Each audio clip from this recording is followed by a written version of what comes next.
जय हिंद साथियों, स्वागत है आप सभी का हमारे यूट्यूब चैनल अड्डा 730 स्टडी में। तो जैसा कि दोस्तों आप लोग जानते हैं, हम आप लोगों के लिए टॉप 30 क्वेश्चन हर सब्जेक्ट से रिलेटेड लेके आए हैं। तो आज हम हिस्ट्री का एक बहुत महत्वपूर्ण चैप्टर करने वाले हैं, जिसमें गुप्त साम्राज्य से रिलेटेड लगभग 30 क्वेश्चन हम लोग यहाँ पर करेंगे। ठीक है, ये क्वेश्चन आपके एग्जाम के लिए बहुत महत्वपूर्ण है। यहाँ से 1 से 2 क्वेश्चन आपको एग्जाम में ज़रूर देखने को मिलेंगे, जो आपके लिए बहुत इंपॉर्टेंट होने वाले हैं, चाहे किसी भी एग्जाम की आप तैयारी कर रहे हो। तो चलिए दोस्तों, शुरुआत करने वाले हैं आज बेहतरीन सेशन की। आज का पहला क्वेश्चन ये रहा, आपकी स्क्रीन पर बताइए राइट आंसर क्या होगा। ध्यान से क्वेश्चन को पढ़ेंगे फिर राइट आंसर देंगे। कह रहा है क्वेश्चन कि गुप्त साम्राज्य का वास्तविक संस्थापक कौन था। क्या होगा राइट आंसर बताइए। समुद्रगुप्त, श्रीगुप्त, चंद्रगुप्त प्रथम या चंद्रगुप्त द्वितीय। तो देखिए, आपको बता दें, चंद्र जो मतलब गुप्त साम्राज्य का अगर संस्थापक आपसे पूछा जाए तो आप कहेंगे श्रीगुप्त था, लेकिन अगर आपके एग्जाम में वास्तविक संस्थापक पूछा जाता है तो चंद्रगुप्त प्रथम को लगाएंगे। ठीक है, चंद्रगुप्त प्रथम इसका राइट आंसर हो जाएगा। ऑप्शन नंबर तीसरा इज द करेक्ट आंसर। ठीक है, चलो अगले क्वेश्चन पर चलते हैं। ये रहा आपकी स्क्रीन पर अगला क्वेश्चन। क्या होगा राइट आंसर बताइए। क्या कह रहा है, कह रहा महाराजा धीराज की उपाधि धारण करने वाला पहला गुप्त शासक कौन सा था। बताइए, महाराजा धीराज की उपाधि धारण करने वाला पहला गुप्त शासक कौन सा था। चंद्रगुप्त प्रथम, द्वितीय या समुद्रगुप्त या श्रीगुप्त। क्या होगा राइट आंसर बताइए। क्या होगा राइट आंसर। तो राइट आंसर क्या हो जाएगा, ऑप्शन पहला यानी कि चंद्रगुप्त द्वितीय इसका राइट आंसर हो जाएगा। सॉरी, चंद्रगुप्त प्रथम इसका राइट आंसर हो जाएगा, जो जिसे प्रथम मतलब वास्तविक संस्थापक माना जाता है। क्लियर है। चलो अगला क्वेश्चन है आपकी स्क्रीन पर बताइए। क्या होगा राइट आंसर। कह रहा है किस गुप्त शासक ने उज्जैन को दूसरी राजधानी बनाया था। वेरी इंपॉर्टेंट क्वेश्चन है। क्या होगा राइट आंसर बताएंगे। किस गुप्त शासक ने उज्जैन को दूसरी राजधानी बनाया था। राइट आंसर क्या होगा, एक बार बोलेंगे तो आपको याद रखना, इसका राइट आंसर चंद्रगुप्त द्वितीय हो जाएगा। जी हाँ, चंद्रगुप्त द्वितीय ने अपनी उज्जैन को राजधानी बनाया था। आपको याद रखना है, चंद्रगुप्त द्वितीय जो है, इन्होंने विक्रमादित्य की उपाधि धारण की थी। अभी शायद आपको हमने क्वेश्चन डाला है इस पर। ठीक है, विक्रमादित्य की उपाधि धारण की थी, आपको याद रखना है। ठीक है, ऐसा माना जाता है कि चंद्रगुप्त का एक बड़ा भाई था जिसका नाम था रामगुप्त। ठीक है, रामगुप्त इनका बड़ा भाई था, रामगुप्त। ठीक है, रामगुप्त से किसी ने युद्ध किया, मुझे याद नहीं आ रहा किसने किया।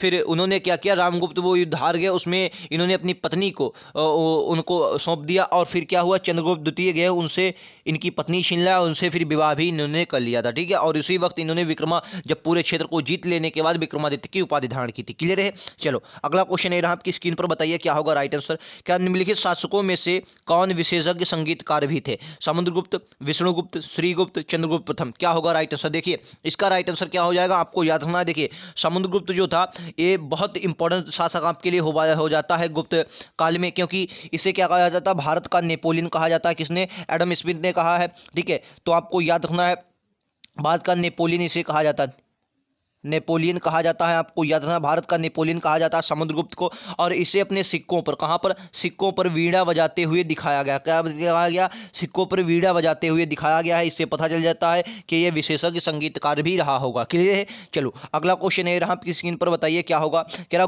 गुप्त संवत किस वर्ष से शुरू किया गया था। वेरी इंपॉर्टेंट क्वेश्चन है। 318 AD, 319, 320, 335। क्या होगा राइट आंसर बताएंगे। राइट आंसर आपको याद रखना, इसका राइट आंसर हो जाएगा 319 AD में शुरू किया गया था। कब, 319 AD में शुरू किया गया था। आपको याद रखना, इंपॉर्टेंट क्वेश्चन है। ठीक है, चलो।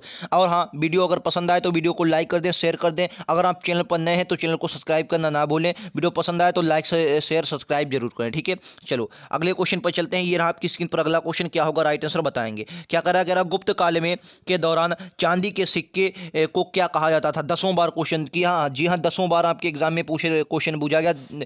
मतलब ये साफ साफ पूछ लिया था, जो चांदी के सिक्के थे उन्हें क्या कहा जाता था। रूपक कहा जाता था, निष्क कहा जाता था, टका कहा जाता था, या दीनार कहा जाता था। क्या होगा राइट आंसर बताइएंगे। क्या होगा राइट आंसर। तो आपको याद रखना, इसका right answer option number A हो जाएगा, रूपक कहा जाता था। ठीक है, रूपक किन्हें, चांदी के सिक्कों को, चांदी के सिक्कों को रूपक कहा जाता था। ठीक है, और सोने के सिक्कों को क्या कहा जाता था, दीनार, सोने के सिक्कों को दीनार कहा जाता था। ये बात आपको याद रखनी है। चलो अगला क्वेश्चन, ये आपकी स्क्रीन पर बताइए। क्या होगा राइट आंसर। कह रहा है किस गुप्त शासक के शासनकाल के दौरान चीनी यात्री फारहान भारत आया था। 10 बार आपके एग्जाम में क्वेश्चन पूछा गया है कि फारहान जो आया था, चीनी यात्री फारहान कब आया था। चंद्रगुप्त द्वितीय, समुद्रगुप्त, चंद्रगुप्त प्रथम, कुमारगुप्त। क्या होगा राइट आंसर बताएंगे। तो आपको याद रखना है, इसका राइट आंसर बहुत सिंपल है, आपने 10 बार क्वेश्चन को पढ़ा होगा। राइट आंसर है चंद्रगुप्त द्वितीय। ठीक है, चंद्रगुप्त द्वितीय के समय में चीनी यात्री फारहान आया था। ठीक है, आपको याद रखना है। चलो नेक्स्ट क्वेश्चन, ये रहा आपकी स्क्रीन पर। क्या होगा राइट आंसर बताएंगे। कह रहा कौन सा गुप्त शासक वीणा अच्छा बजाता था। मैंने अभी आपको बताया था, क्या मैंने बताया था कि वीणा बजाते हुए दिखाया गया है किसको, समुद्रगुप्त को। तो समुद्रगुप्त ही इसका राइट आंसर हो जाएगा, ठीक है, समुद्रगुप्त ही इसका राइट आंसर हो जाएगा, जिसे वीणा बजाते हुए दिखाया गया है और वही वीणा अच्छा बजाता था, ठीक है। चलो अगला क्वेश्चन ये रहा आपकी स्क्रीन पर, क्या रहा है, बताइए कि किस गुप्त शासक ने चंद्रगुप्त मौर्य द्वारा निर्मित सुदर्शन झील का झीलोद्धार कराया था, मतलब मरम्मत करवाई थी। ये बहुत इंपॉर्टेंट क्वेश्चन है, इस पर आप लोग इंपॉर्टेंट की महल लगाएंगे, 10वां बार आपके एग्जाम में पूछा गया है, तो आपको याद रखना है इसका राइट आंसर क्या हो जाएगा। तो राइट आंसर हो जाएगा स्कंदगुप्त, ठीक है, स्कंदगुप्त इसका राइट आंसर हो जाएगा। और स्कंदगुप्त के ही शासनकाल में क्या होता है, हुरणों का आक्रमण होता है, ठीक है, हुरणों का आक्रमण होता है, आपको याद रखना है, ठीक है, हुरणों का आक्रमण स्कंदगुप्त के ही शासनकाल में होता है, ये बात भी आप लोगों को याद रखना है। क्लियर है। चलो नेक्स्ट क्वेश्चन पर चलें। ये रहा आपकी स्क्रीन पर अगला क्वेश्चन, क्या होगा, राइट आंसर बोलेंगे।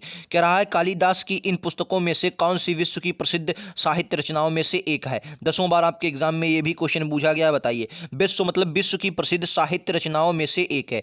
ऋतुसंहार, मेघदूत, अभिज्ञान शकुंतलम, कुमार संभव। देखिए क्या होगा, राइट आंसर बोलेंगे। देखिए आपको याद रखना है, अभिज्ञान शकुंतलम जो है ये आपके लिए कई इंपॉर्टेंट हो जाती है, क्योंकि ये गुप्त साम्राज्य के ही पर लिखी गई है, एक हिसाब से देखेंगे, ठीक है।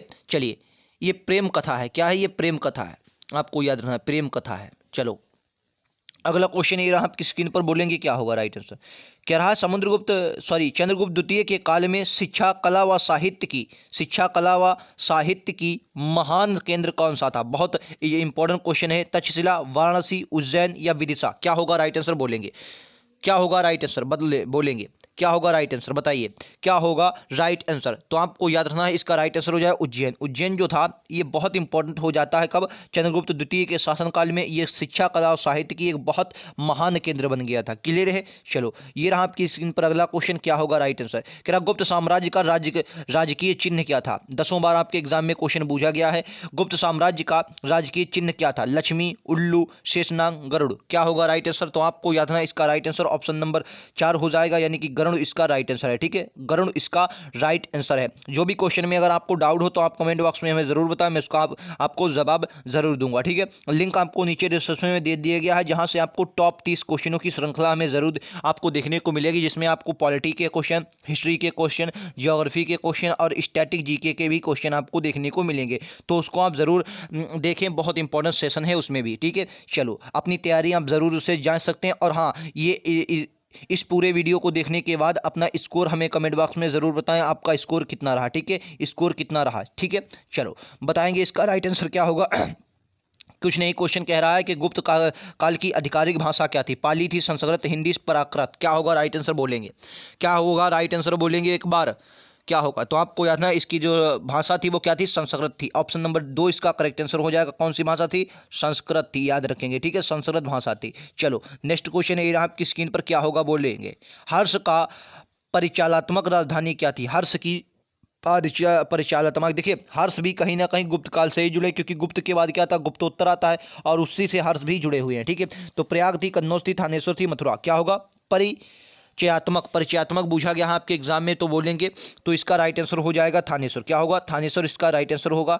आप लोगों को याद रखना है थानेश्वर, और कन्नौज भी इनकी राजधानी रही है, लेकिन कहाँ परिचयात्मक बूझी गई, तो थानेश्वर। थानेश्वर पर इन्होंने बाद में अधिकार किया था, ये भी बात आपको याद रखनी है, ठीक है।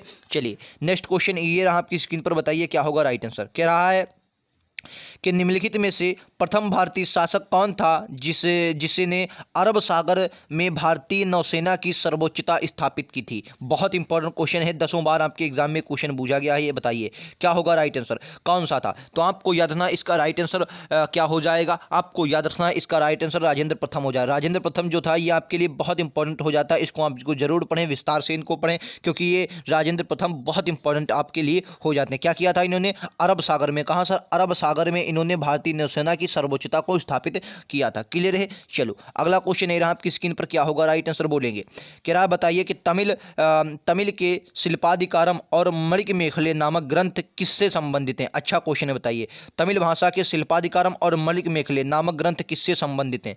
क्या होगा राइट आंसर बोलेंगे, किससे संबंधित हैं। इंग्लिश में भी अगर देखना चाहें आप देख सकते हैं, ठीक है। चलो क्या होगा राइट आंसर बोलेंगे, चलिए क्या होगा राइट आंसर बोलेंगे, तो आपको याद ना इसका राइट आंसर हो जाएगा ऑप्शन नंबर बी, बौद्ध धर्म से। किससे? बौद्ध धर्म से संबंधित हैं, ठीक है, शिल्पाधिकारम और मणिक मेखले, ठीक है, याद रखेंगे बौद्ध धर्म से ये संबंधित हैं। चलो नेक्स्ट क्वेश्चन ए रहा आपकी स्क्रीन पर, क्या होगा राइट आंसर बोलेंगे, याद रखेंगे इसका राइट आंसर आपको गलत नहीं करना है। क्या प्राचीन काल में वर्मा, अब जो म्यांमार है, किस नाम से जाना जाता था? बताइए, मायामंडलम, यादविसा, स्वर्णभूमि, स्वर्णद्वीप, क्या होगा राइट आंसर बोलेंगे। बहुत इंपॉर्टेंट क्वेश्चन है, आपके एग्जाम में सीधा छपेगा। बताइए क्या होगा राइट आंसर, तो याद रखना है स्वर्णभूमि कहा जाता था। क्या कहा जाता था? स्वर्णभूमि कहा जाता था, याद रखेंगे ऑप्शन नंबर तीसरा इसका करेक्ट आंसर है, ठीक है। चलो नेक्स्ट क्वेश्चन पर चलें, ये रहा आपकी स्क्रीन पर अगला क्वेश्चन, क्या होगा राइट आंसर बोलेंगे। क्या पश्चिम भारत में चालुक्यों को किसने विस्थापित किया था? चोल ने, काकतीय ने, पल्लव ने, राष्ट्रकूटों ने। किसको? चालुक्यों को किसने विस्थापित किया था, मतलब पराजित किया था, एक हिसाब से कह सकते हैं। चोल, काकतीय, पल्लव, राष्ट्रकूट, क्या होगा राइट आंसर बोलो। तो याद रखना है इसका right answer option number C हो जाएगा, पल्लव ने। किसने? पल्लवों ने इन्हें विस्थापित किया था, ठीक है। कितने क्वेश्चन है मैं आपको बता दूं, पूरे इस सेट में 25 क्वेश्चन है और 25 में से आपको बताना है आपका स्कोर कितना रहा, ठीक है। वीडियो पसंद आए तो लाइक और वीडियो अपने दोस्तों में शेयर जरूर करें, अपने दोस्तों में, यारों में, जहां भी आप स्टडी ग्रुप में जुड़े हों, ठीक है। और चैनल को सब्सक्राइब करना ना भूलें अगर आप हमारे साथ डेली जुड़ना चाहते हैं और टॉप 30 क्वेश्चनों की श्रृंखला में शामिल होना चाहते हैं। चलो अगला क्वेश्चन, आपको बेहतरीन क्वेश्चन मिलेंगे, इस बात की मेरी गारंटी, जो आपकी एग्जाम की तैयारी, आपके एग्जाम को करेक्ट करवाएंगे और आपकी तैयारी को एक अच्छे आसमान पर लाकर खड़ा करेंगे। बोलो क्या होगा राइट आंसर। पल्लवों की राजधानी क्या, नाम बताओ। 10 बार बूझी गई कांची, पदापी या तिरुचुनापल्ली, महाबलीपुरम, क्या होगा राइट आंसर बोलेंगे 20 का। तो याद रखना है इसका right answer option number A हो जाएगा, क्या थी? कांची। क्या थी? कांची इसका राइट आंसर हो जाएगा, ऑप्शन नंबर ए इसका करेक्ट आंसर, ठीक है। इनकी पल्लवों की राजधानी क्या थी? कांची पल्लवों की राजधानी थी, तो आपको ये एक बात याद रखनी है। चलो नेक्स्ट क्वेश्चन पर चले, ये बहुत इंपॉर्टेंट क्वेश्चन आपके लिए हो जाता है। अगला क्वेश्चन पर चलते हैं, ये रहा आपकी स्क्रीन पर, बताइए 738 ईस्वी में अरब को पराजित किया था। बताइए अरबों को किसने पराजित किया था? अरबों को पराजित किया था प्रतिहार ने, राष्ट्रकूट ने, पाल ने, चालुक्य ने। ये गुप्तोत्तर काल के शासक आ गए। अगर आपने हिस्ट्री पढ़ी होगी तो इन शासकों को हम गुप्तोत्तर काल के नाम से जानते हैं। क्या होगा राइट आंसर बोलेंगे, बताइए 738 ईसा पूर्व में, क्या होगा राइट आंसर बोलो बोलेंगे। तो आपको याद ना इसका right answer option number D यानी कि चालुक्य इसका करेक्ट आंसर है, ठीक है। चालुक्य इसका करेक्ट आंसर हो जाएगा। चालुक्यों ने 738 ईस्वी पूर्व में अरबों को पराजित किया था, ठीक है, याद रखेंगे। चलो नेक्स्ट क्वेश्चन ये रहा आपकी स्क्रीन पर, बोले हर्षवर्धन को किसने पराजित किया था? ये बहुत इंपॉर्टेंट क्वेश्चन है। हर्षवर्धन को किसने पराजित किया था? प्रभाकर वर्धन, ये तो ये के पराजित करेंगे, ठीक है, पुलकेशिर द्वितीय, नरसिंह वर्मन पल्लव या शशांक ने। तो आपको याद रखना इसका राइट आंसर क्या हो जाएगा, आपको याद रखना पुलकेशिर द्वितीय ने, ठीक है। पुलकेशिर द्वितीय ने क्या किया था? इन्हें पराजित किया था। और ये आपके एग्जाम में पूछा जाता है किस नदी के तट पर ये युद्ध हुआ था, तो आपको याद है ये नर्मदा नदी के तट पर हुआ था। कहाँ? नर्मदा नदी के तट पर ये युद्ध हुआ था, ठीक है, नर्मदा नदी के तट पर ये युद्ध हुआ था। अच्छा इसकी जानकारी कहाँ से मिलती है, हमें बताएगा कोई? जानकारी कहाँ से मिलती है, ठीक है, जानकारी कहाँ से मिलती है? ये पुलकेशिर द्वितीय का ही एक अभिलेख है, उसका नाम हमें कमेंट बॉक्स में आप जरूर बताएंगे, ठीक है। चलो ये रहा आपकी स्क्रीन पर अगला क्वेश्चन, क्या होगा राइट आंसर बोलेंगे। क्या निम्नलिखित में से किसके साथ तमिल में क्लासिक जीवक चिंतामणि जुड़ा हुआ है? जैन धर्म से, बौद्ध धर्म से, हिंदू धर्म से, ईसाई धर्म से। जीवक चिंतामणि किस धर्म से जुड़ा हुआ है बताएंगे, क्या होगा राइट आंसर बोलेंगे।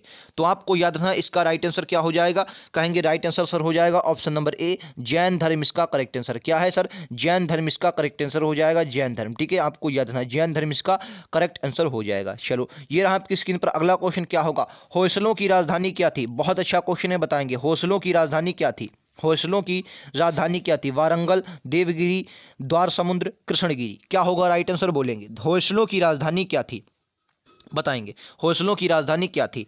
तो आपको याद रखना है राइट आंसर क्या होगा, ऑप्शन नंबर सी। क्या होगा? ऑप्शन नंबर सी यानी कि तीसरा, द्वार समुद्रम, ठीक है, तीसरा था। क्या थी? द्वार समुद्र इसका राजधानी थी, किसकी? होयसलों की। आपको याद रखना होयसलों की राजधानी क्या थी? द्वार समुद्र थी, याद रखेंगे। चलो ये रहा आपकी स्क्रीन पर अगला क्वेश्चन और आज का लास्ट क्वेश्चन। आप लोग बताएंगे, हमारा स्कोर अपना बताकर जाएंगे, 25 में से आपका स्कोर कितना रहा, आपने कितने सही किए, कितने गलत किए। अगर किसी क्वेश्चन में आपको डाउट हो तो उसे कमेंट बॉक्स में ज़रूर लिखें, मैं उसका जवाब आपको फौरन दूंगा, ठीक है। और टॉप 30 क्वेश्चनों की जो श्रृंखला है उसे आप जरूर देखें, लिंक आपको नीचे डिस्क्रिप्शन में दे दिया गया है। चलो इस क्वेश्चन का राइट आंसर बताएंगे। संगम युग का इतिहास संबंधित है, कर्नाटक से, इलाहाबाद से, से, तमिलनाडु से, केरल से। क्या होगा राइट आंसर बोलेंगे।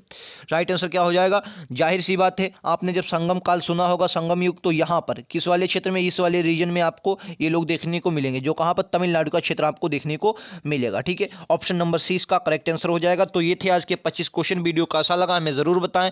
अगर आप चैनल पर नए हैं तो चैनल को सब्सक्राइब करना ना भूलें। वीडियो पसंद आया हो तो लाइक कर दें, अपने दोस्तों में, अपने यारों में, जहां भी आप स्टडी ग्रुप में जुड़े हैं वहां शेयर जरूर करें। तो मिलते हैं अगले वीडियोज़ में, आज के लिए इतना ही। Thank you.